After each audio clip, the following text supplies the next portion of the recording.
فخر صناعة الاستروكس والشابو والحشيش المصنع للمعلمة سارة خليفة. هي في الأصل أساسا إعلامية وبلوجر كمان، وكانت متجوزة أو مخطوبة لمحمود كهربا.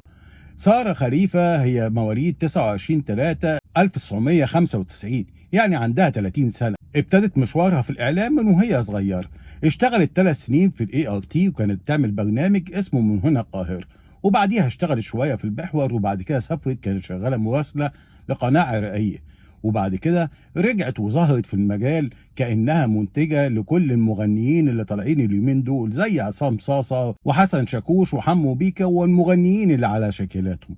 كانت بتنظم لهم الحفلات، وبتفتح كمان سنتر للتجميل فرع واتنين وتلاتة، قول الفلوس هات. وانتشر صوتها وسط الأوساط الفنية. وسارة كانت واخدة شقة في التجمع، واخدها وكر ليها. ومع الوقت الناس والجيران ابتدوا يحسوا انه في حركة غريبة في هذا البيت، رجاله داخله رجاله خارجه، واكياس داخله واكياس طالعه، والناس مش فاهمين.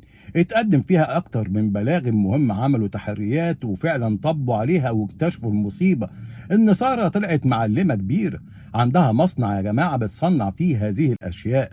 كل المخدرات المصنعه مش مكتفيه بس بانها بتعمل توزيع داخلي ومحلي، لا بقت تصدر كمان. علشان كده بقول لكم فخر صناعه الاستروكس، حاجه سبحان الله. وعندها 3 مليون متابع على الانستجرام. كل الناس دي بيتعاملوا معاها على اساس ان هي شخصيه عامه ومرموقه، وبتقدم لهم محتوى وبتتكلم عن الجمال وعلى مواد التجميل والمكياج. لكن اتضح ان ده كان غطاء لشغلها، لانها كانت بتستورد مع مواد التجميل المواد الخام اللي بتصنع بيها هذه الاشياء. ولما تم مداهمه هذه الشقه، لقوا عندها 250 كيلو حشيش، ربع طن من الحشيش المصنع اللي داخل في مواد كيماويه بتاثر على اعصاب الشباب. ولقوا عندها كميه كبيره من الاستروكس والشاب زي ما قلت لك، والمواد الخام كمان، وادوات التصنيع، الى جانب مغاره علي بابا من المجوهرات، وخمس ست عربيات احدث موديلات.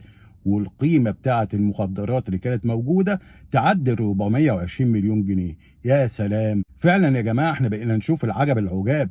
على نفس شاكله دينا فؤاد، ما هي لسه مقبوض عليها، ما كملتش شهرين، برضه نفس السكه، اعلاميه وبلوجر. في النهايه نكتشف ان هي تاجره مخدرات. لكن هرجع اقول لكم، ما هو محدش يقدر يحكمها، محدش يعرف اللي مستخبي في نفوس البشر ايه. لكن الحمد لله سبحان الله، ما طار طيرا وارتفع الا على بوز اهله ووقع. اهو كل اللي انت لمتيه وانت شابه لسه في ال30 وعملتي ملايين، هي دي سكتك اللي انت مشيتيها، وفي النهايه نهايتك كانت لعينه. اتقبض عليها، ويا عالم هتاخد فيها ايه. ما هو ده مش بس تجاره، ده تجاره وتصنيع وتصدير وخيرات كتير.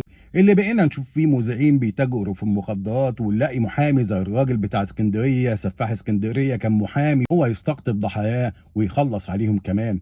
احنا فعلا بقينا في زمن الواحد يعد صوابعه يوم ما يسلم على حد، ولازم عينيه تبقى في وسط راسه، ويبص شمال ويمين قبل ما يعمل اي علاقه او يتعرف او يعجب او يمشي ويبقى من اتباع احد المشاهير. زمن فعلا بقى عجيب. السلام عليكم، تتمسوا بالعافيه.